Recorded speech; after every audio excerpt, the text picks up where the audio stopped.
In this lecture, we're going to be covering or continuing our discussion about social psychology. We'll be focusing specifically on attribution, attraction, and influence, in other words, conformity.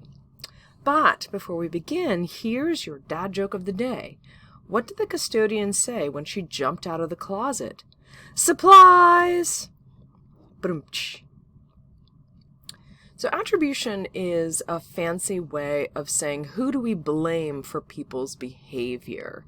A more, adequate or appropriate definition for attribution is that it's a set of thought processes that we use to assign causes to our own behaviors or others' behaviors. So, like I said, who do we blame for people's behavior, either our own or that of others? There are two types of attribution, dispositional or internal. You can use them interchangeably. Situational or external, you can also use these two interchangeably. So dispositional or internal attribution is where we blame or assign causes to a certain person's behavior based on their internal characteristics, on who they are as a person. Versus situational attribution, we tend to assign blame or find an explanation for somebody's behavior based on external or situational causes. So the circumstances that they were in may have contributed to their behavior. So somebody who may have gotten into an accident or been late or whatever the reason is, an internal attribution for behavior that resulted in an accident may be, oh, he's such a careless driver. He never watches out for cars, right? Blaming the accident on who they are as an individual. They're a bad driver. On the other hand, somebody who may be late for a meeting may have, somebody may have an external attribution for that behavior. You might say he probably got caught in some bad traffic and then he was late for that meeting. So the situational or external attribution blames a person's circumstances for their behavior rather than internal characteristics for who they are. So depending on the circumstances we are in, we are more likely to use internal versus external attribution for ourselves or others. And so let's take a look at some conditions that influence when we use what type of attribution. So we tend to make internal attributions for other people's behaviors when they are unexpected or they surprise you. If it's something that you wouldn't necessarily do, you're more likely to attribute their behaviors to internal characteristics. So for example, we may not think twice about somebody who's choosing to go on vacation at Hawaii, but we may start to wonder about who they are as individuals if they choose to vacation in Norway in the winter. This kind of tendency of people surprising us and then us using internal attributions for them is what often leads to misunderstandings between cultures. We often tend to view other people's behavior from our cultural perspective because that's all we have, but we don't take into consideration that another person's behavior may be appropriate for their culture simply because we're not aware of it.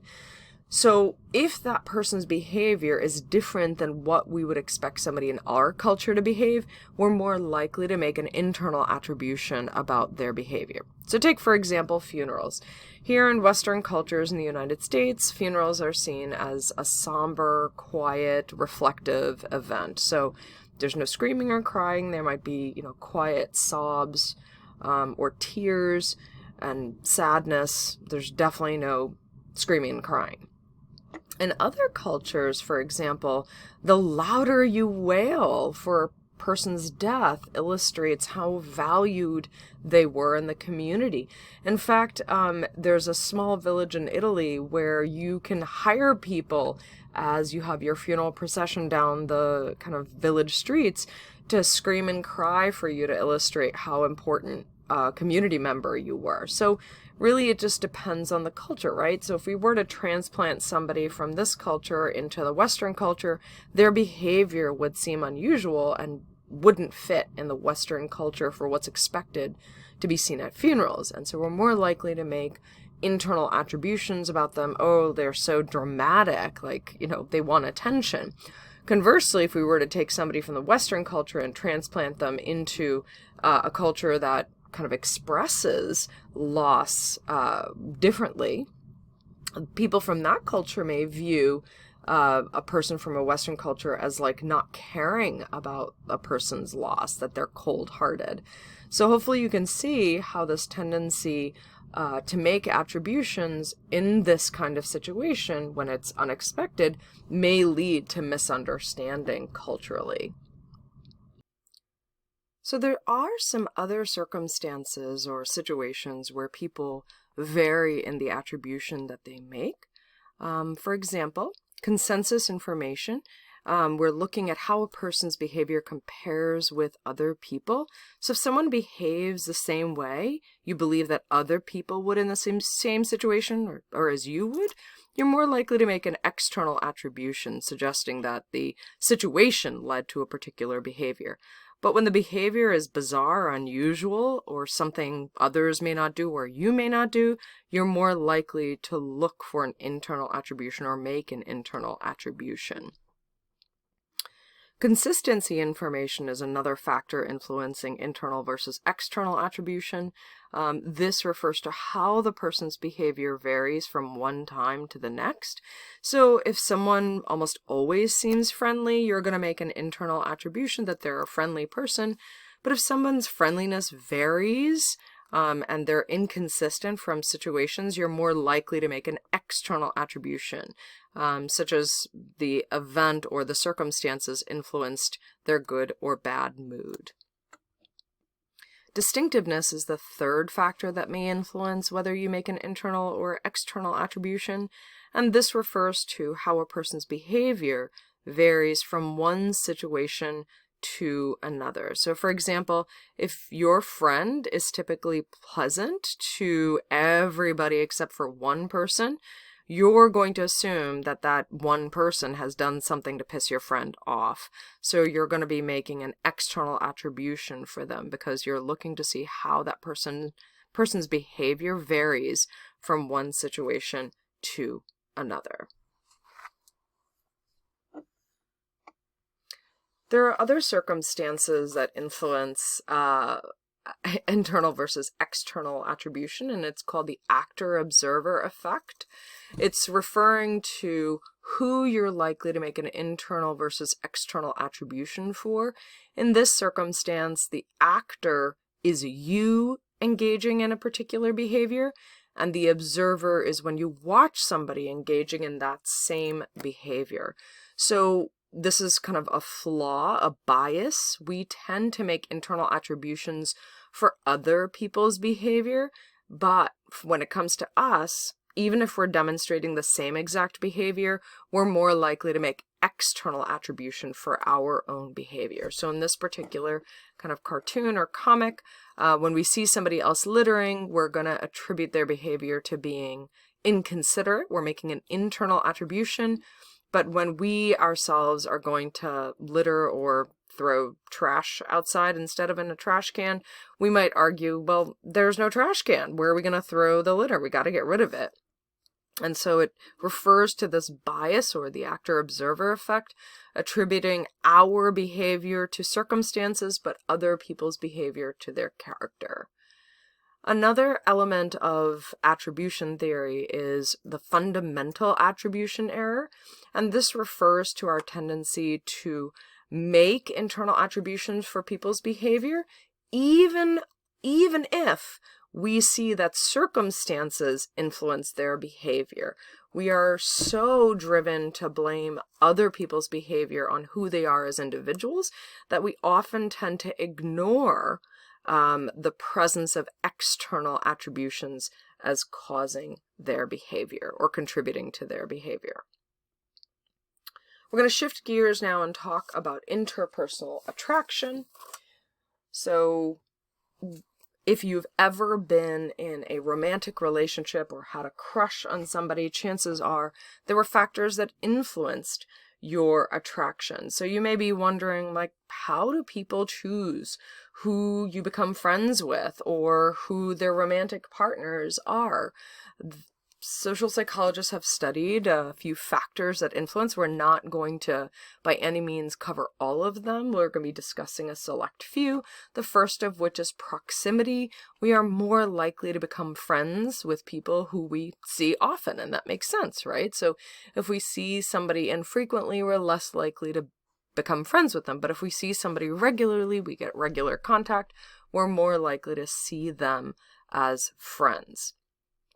Familiarity is another factor that influences friendship or attraction.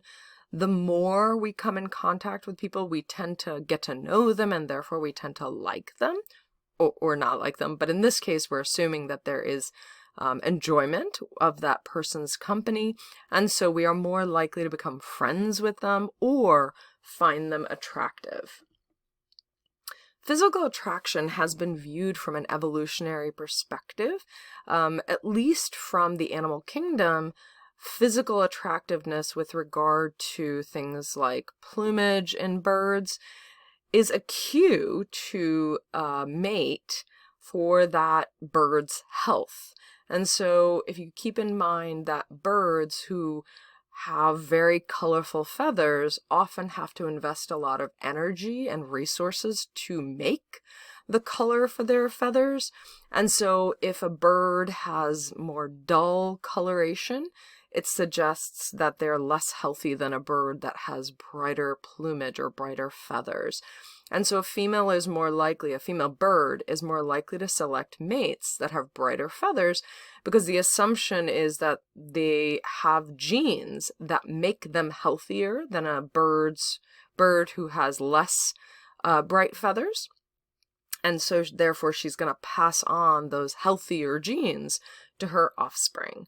And so evolutionary psychologists have attempted to kind of apply this thinking to mate selection in humans.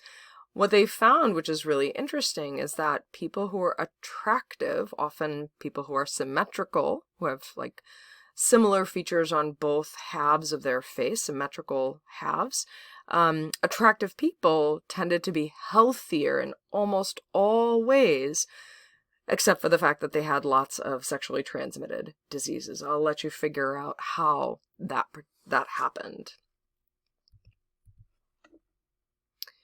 Other factors that influence attraction: similarity. So you might think that opposites attract, but they actually typically don't.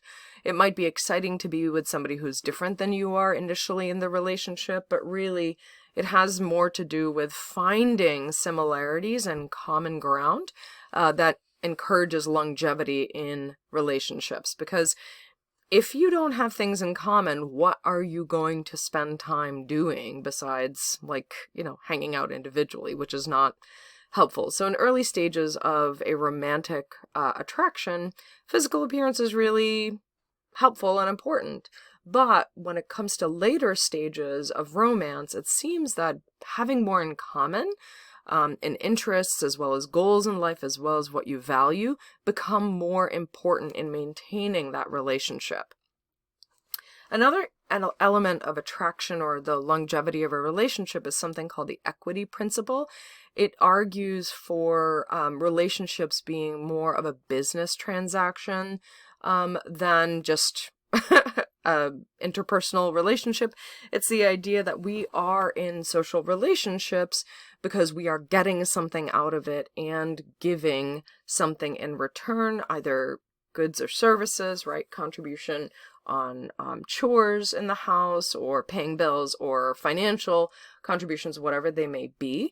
But when each person views that they're getting a good share or an equal share of what they're giving, the relationship is more likely to last. However, if one person feels like they are giving more than they're getting, right, that they are contributing more to the relationship, doing more in the relationship than the other partner in the relationship, it's unlikely that that relationship will last, or there'll be lots of, resentment or problems.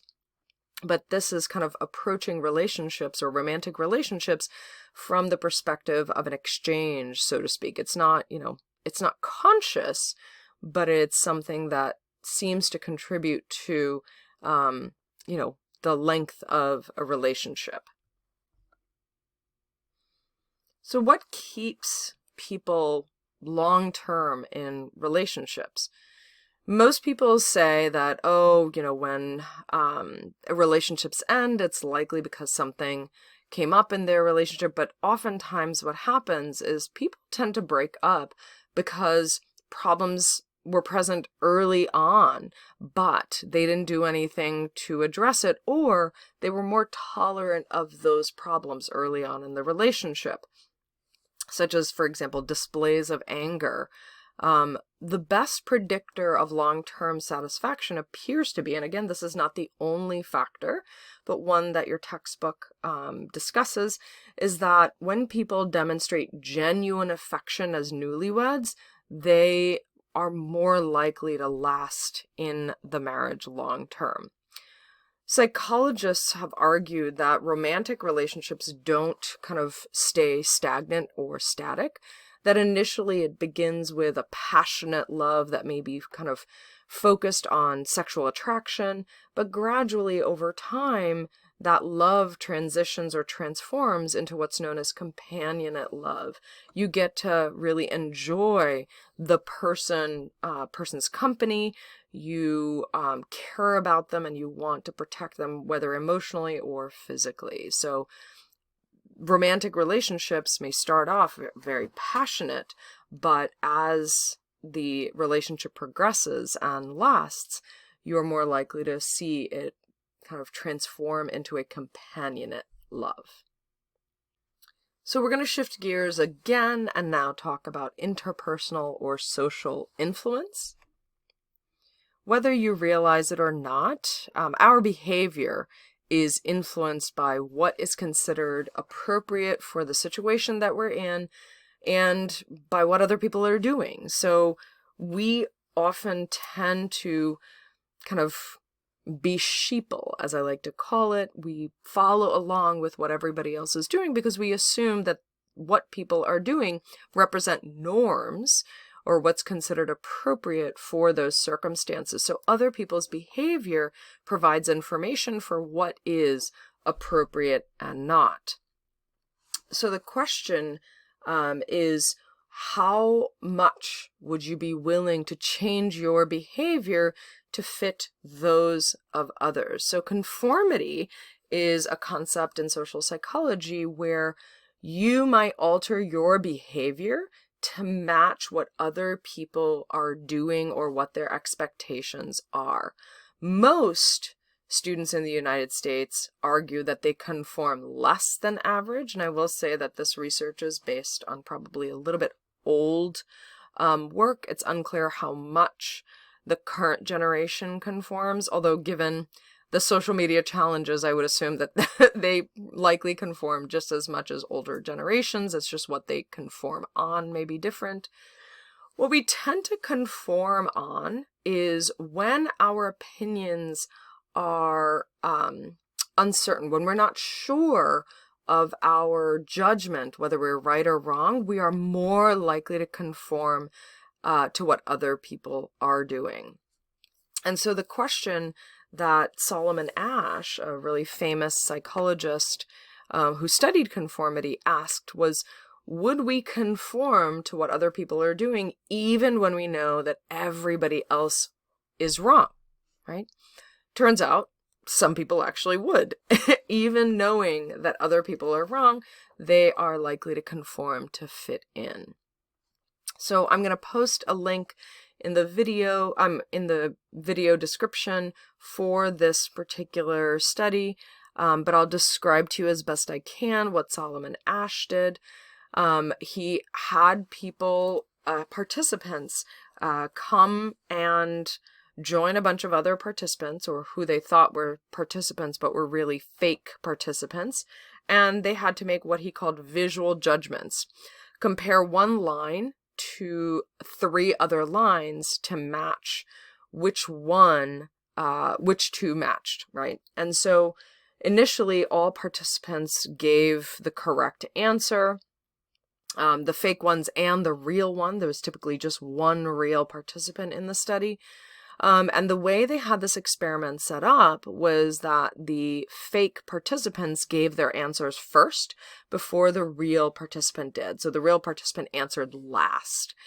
As trials progressed, as they showed more and more lines and comparisons, the fake or Confederate participants started giving the wrong answers. And occasionally, participants would give the right answer separate from the other group, but some participants, despite the fact that they knew what the correct answer was, chose to go along with the group and conform to what everybody else was doing.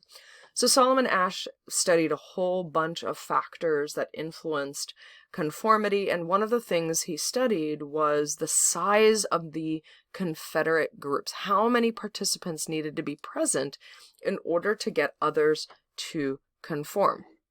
And here's what he found, that 4 Confederates, right, size of the incorrect majority to the minority of 1, if you had 4 participants or more, the incorrect or the minority of 1, the real participant, was more likely to conform. Groups of less than 4 decreased conformity. The other element to keep in mind is that when participants had at least one ally, one other Confederate was willing to give the correct answer, the participant was less likely to conform. So this idea is that if you have one person who kind of sees the world the way that you do, you are less likely to conform. Stanley Milgram asked a little bit different question, kind of more to do with obedience. And he asked the question, to what extent would normal people follow orders to hurt others?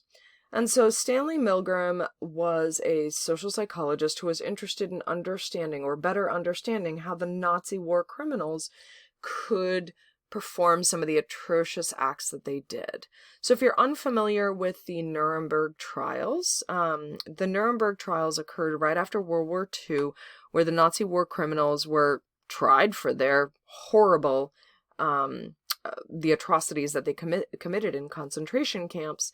And many of those Nazi soldiers were arguing that they were simply following orders, that they were doing what they were told to do. And so Stanley Milgram was curious, is it possible that people are just going to blindly follow orders when they're being asked to hurt other people? And so he devised an experiment where there were different roles. The participant who was being tested was considered the teacher. So let me tell you a little bit about the setup of the experiment that Stanley Milgram devised. And again, I should let you know that these participants were typical American men, college students who came off the street, who were tested in this situation. And so here's what Milgram did.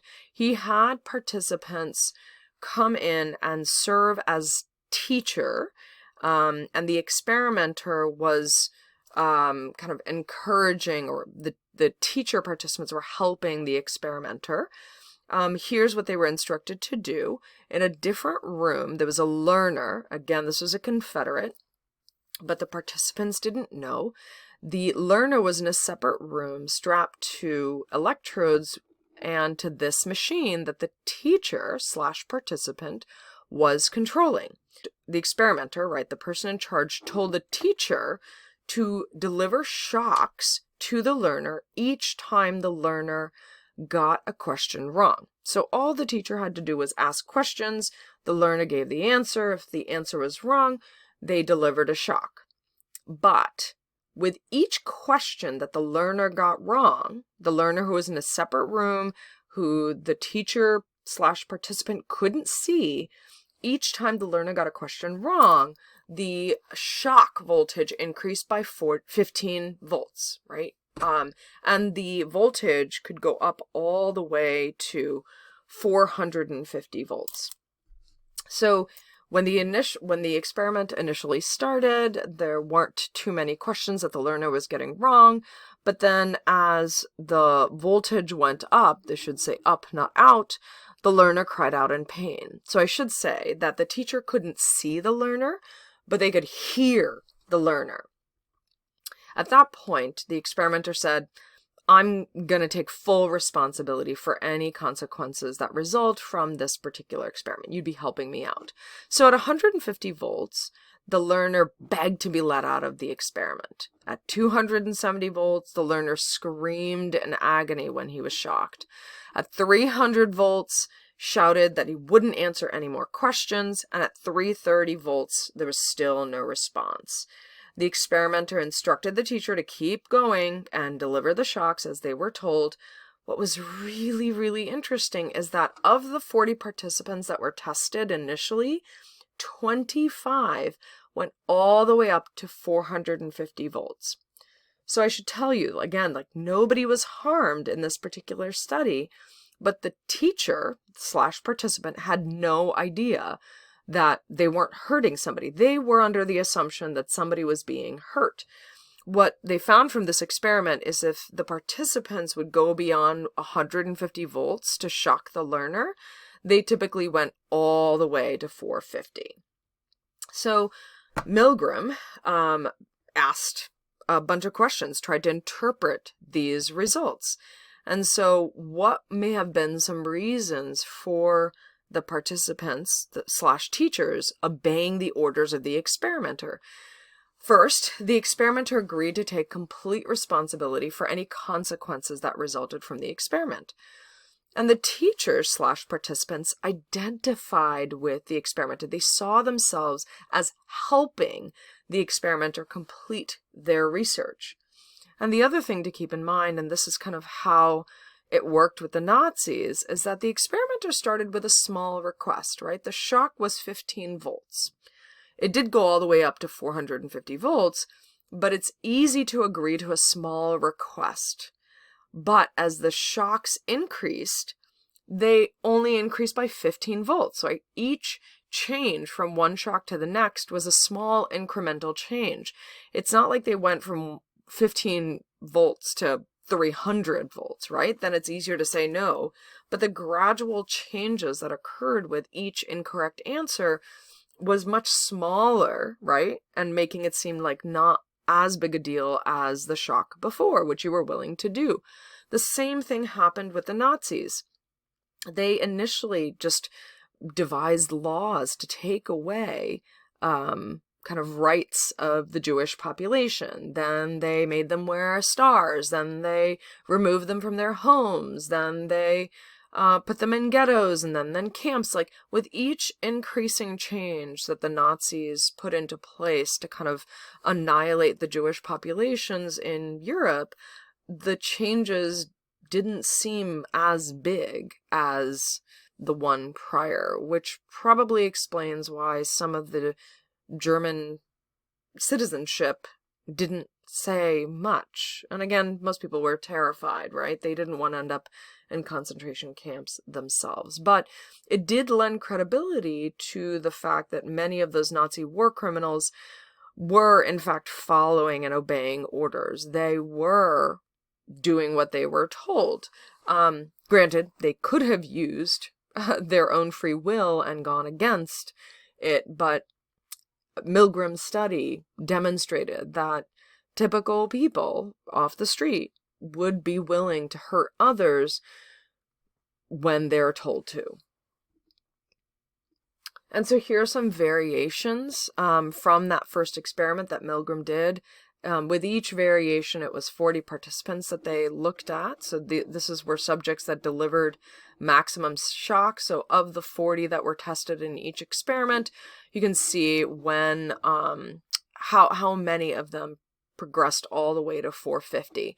So when the teacher's task was divided between two people and one of them was a fake participant who continued without protest, 37 out of 40 went all the way up to 450. When the teacher is able to see the learner, because keep in mind in that initial experiment they couldn't see the learner but they could only hear it, 16 out of 40 went all the way up to 450, so much fewer than the initial experiment.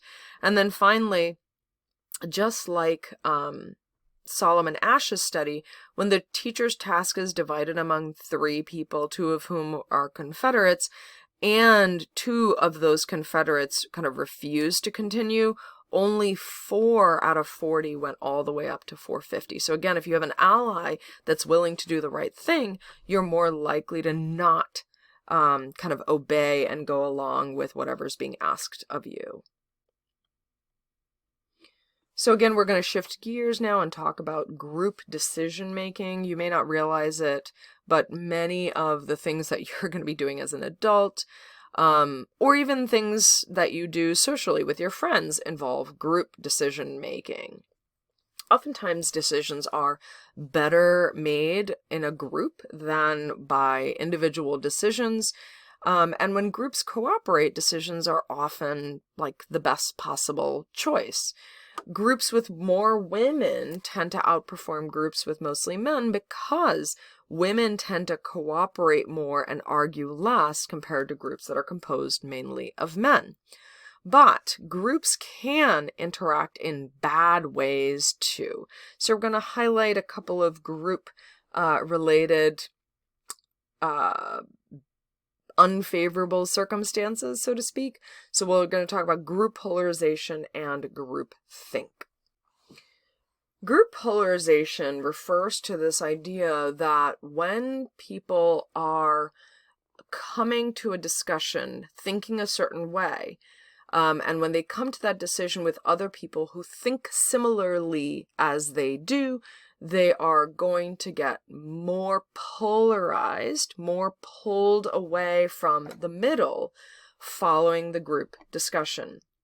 So for example, if you are in a group that's leaning in one direction, like just let's talk about the political climate, right? So if you are kind of viewing immigration stances not so great, if you enter a group of people that also feel immigration is not good in our country, whatever decision you arrive to is going to be pulled further away from the middle, where you're going to walk away from that discussion feeling even more strongly about immigration policy than you did before, and in a negative view. The same can be said for viewing immigration as positive, right? So if you enter a group discussion thinking immigration's not so bad, you're going to leave a discussion with people who feel the same way as you, feeling more strongly about immigration policy or immigration not being so bad.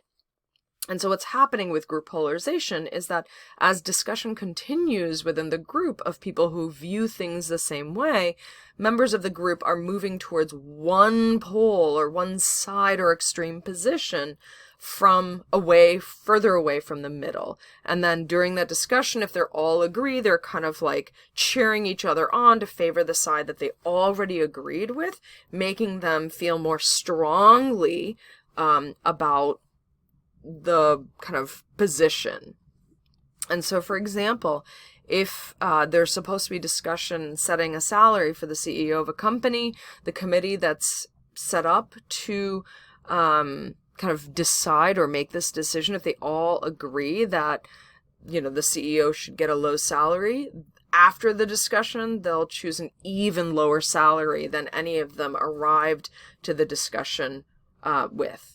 Okay, so this group polarization is this idea that people are kind of siloed into thinking a certain way when they're hanging out with people who think the same way they do, and they become more polarized in their thinking. They become more extreme in their thinking than if they weren't involved in the discussion with people who think like them. Groupthink is another way that group decision-making can go badly. This is when group members or members of a group tend to kind of keep their doubts to themselves about a decision that a group is making because they either don't want to make a bad impression, right, if they're new to that group or new to that company, or they're hesitant about disrupting the group harmony. They don't want to rock the boat. You may ask yourself, like, have you ever been in a situation where you've kind of been like, yeah, I think, guys, that's a bad idea, but you were hesitant to speak up because everybody else was willing to go along with it? Well, that's happened in real life too, unfortunately, even with our government. And so potential causes that groupthink occurs: you may have overconfidence in the leadership, the person kind of in charge who's making the main decision or final decision.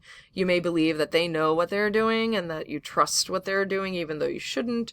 You might underestimate the problems that might occur as a result of the consequence of the bad decision.